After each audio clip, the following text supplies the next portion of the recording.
నీళ్లు నిజాలు చర్చ.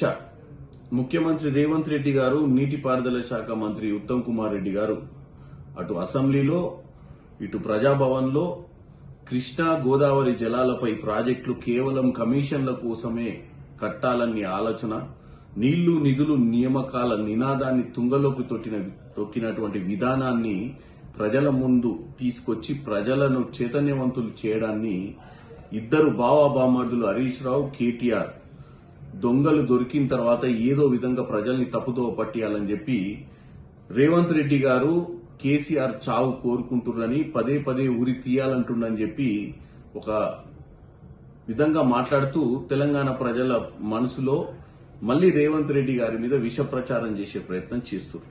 నేను ఒక్కటే చెప్పదలుచుకున్నా, రేవంత్ రెడ్డి గారికి కేసీఆర్ గారు బాగుండాలని, కేసీఆర్ గారు ఆరోగ్యంగా ఉండాలని ఆయన హాస్పిటల్లో ఉన్నప్పుడు కూడా ఆయనను సందర్శించి వచ్చిర్రు. మొన్న కూడా అసెంబ్లీలో కేసీఆర్ గారు వస్తే సీనియర్ నాయకులు, మంచి అనుభవం ఉన్నవారు, సరే గతంలో వాళ్ళు ఏం చేసిర్రు అనేది వాస్తవాలు తెలంగాణ ప్రజల ముందు ఆయన మాట్లాడితేనే బాగుంటది.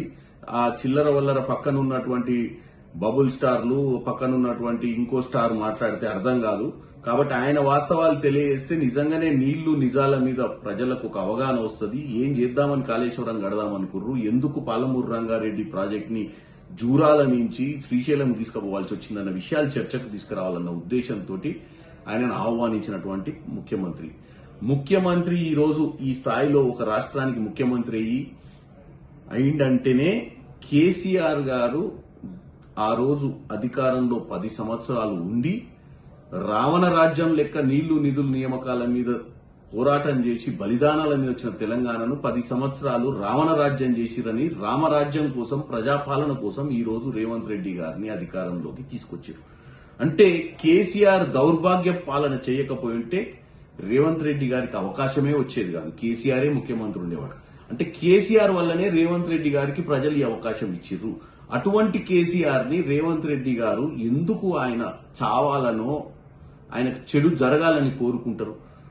ఆయన కేసీఆర్ ని ఎవరైనా వాళ్ళ మనసులో గాని వాళ్ళ ఆలోచనలు గాని కేసీఆర్ ఒకవేళ అటువంటి పరిస్థితి చనిపోవాలి అని అనుకుంటే వాళ్ళ కుటుంబంలో ఉన్నటువంటి ఇద్దరు కోరుకుంటారు. ఒకరు కేటీఆర్, ఇంకొకరు హరీష్ రావు గారు. ఎందుకంటే ముఖ్యమంత్రి పదవి కోసం కేటీఆర్ మొత్తం పార్టీనే ఆయన ఆధీనంలోకి తీసుకోవాలని హరీష్ రావు గారు తహతాలాడుతున్న విషయాన్ని తెలంగాణ ప్రజలు గమనిస్తారు. కాబట్టి అటువంటి పిచ్చి ఆలోచనలు ఉంటే ఆ కుటుంబంలో ఉన్నటువంటి ఇద్దరే ఉంటారు. ఎందుకంటే ఈ మధ్య కాలంలోనే చూసిర్రు, అడ్డొస్తుందని చెప్పి ఆ ఇంట్లో ఉన్నటువంటి కేసీఆర్ గారి కుమార్తెని బయటికి పంపించినటువంటి దాఖలాలు కనపడ్డాయి. ఆమె కూడా రోజు వచ్చి బబుల్ స్టార్ గురించి, ఆ చుట్టూ ఉన్నటువంటి వ్యవస్థ గురించి రోజు ఎంత గొప్పగా చెప్తుందో తెలుస్తుంది. కాబట్టి ఒక విషయం చెప్తున్నా, రేవంత్ రెడ్డి గారి కొన్ని సందర్భాలలో మాట్లాడేటప్పుడు తెలంగాణకు జరిగిన అన్యాయాన్ని తెలంగాణ యాసలో చెప్పే ప్రయత్నంలో ఏమన్నా మాట్లాడిండొచ్చు కానీ రేవంత్ రెడ్డి గారికి కేసీఆర్ ఆరోగ్యంగా ఉండాలని, ఈ రాష్ట్ర ప్రభుత్వానికి కూడా కేసీఆర్ ఆరోగ్యంగా ఉండాలని కోరుకుంటున్నాం. ఎందుకంటే కేసీఆర్ ఉంటేనే ఈ రోజు మనం తెచ్చుకున్న తెలంగాణ 10 సంవత్సరాలు ఏమైందో చెప్పగలుగుతారు. ఆయన రావాలి అసెంబ్లీకి, వాస్తవాలు చెప్పాలని కోరుకుంటారు. కాబట్టి ఇద్దరు బావబామరులకు ఒకటే చెప్తున్నా, పొద్దున్న లేస్తే అబద్దాలు చెప్పడమే మీ హక్కు లెక్క తెలంగాణ ప్రజలను తప్పుతో పట్టిస్తారు. వాస్తవంగా ఇప్పటికి కూడా పాలమూరు రంగారెడ్డి ప్రాజెక్టు మీద గాని, కృష్ణా జలాలు 299 టీఎంసీల మీద గాని, కాళేశ్వరం మీద గాని, తుమ్మిడట్టి నుంచి మేడిగడ్డకి ఎందుకు వచ్చిందన్న విషయం మీద హరీష్ రావు ఇప్పటికి కూడా కాన్ఫిడెంట్ గా తెలంగాణ ప్రజల్ని ఉద్యమ సమయంలో ఎట్లయితే తప్పుదో పట్టించారో అదే విధంగా ఈ రోజు కూడా పవర్ పాయింట్ ప్రజెంటేషన్ పెట్టి అవాస్తవాలను చెప్పి నిన్న మొన్న చెప్పినటువంటి వాస్తవాల పక్కదో పట్టించే ప్రయత్నం చేస్తున్నారు. కాబట్టి తెలంగాణ ప్రజలు ఇది గమనించాలి.